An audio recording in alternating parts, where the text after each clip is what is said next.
కూతురే వాడి జ్ఞాపకంగా ఇదంతా చేస్తుందా? పరువు ప్రతిష్ట కోసం నేను చేసిన త్యాగం, అనుభవించిన జైలు జీవితం ఇది చూడటానికా?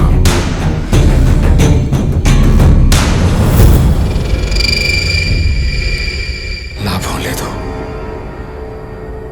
ఈ రాధమ్మను ఆ మాధవ్ గాడి దగ్గరికి పంపిస్తా.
చంపితేనే కన్నా మనశ్శాంతి.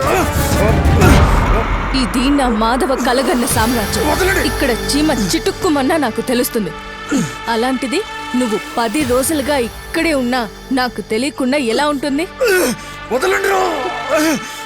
నువ్వు ప్రాణాలు తీసిన వ్యక్తి నీ ప్రాణాలు కాపాడాడని తెలిసి మారుతావనుకున్నా. తప్పు తెలుసుకుంటావనుకున్నా. వాణ్ణి చంపి నా మీసం నిలబెట్టుకున్నా. నిన్ను చంపి నా పరువు కాపాడుకుంటా. నువ్వు నా మాధవని చంపేశావా? కొన్ని వేల కుటుంబాలలో వెలుగులు నింపిన నా మాధవ చిరంజీవి. అగాధంలో పడున్న కుటుంబాలకి దేవుడు. నా మాధవ అమరజీవి. నువ్వు కాదు కదా, నీ తాత ముత్తాతలు దిగొచ్చినా సరే నా మాధవుణ్ణి తాకలేరు. ఇచ్చి బయటపడండి ఈ మూర్ఖుణ్ణి. నిన్ను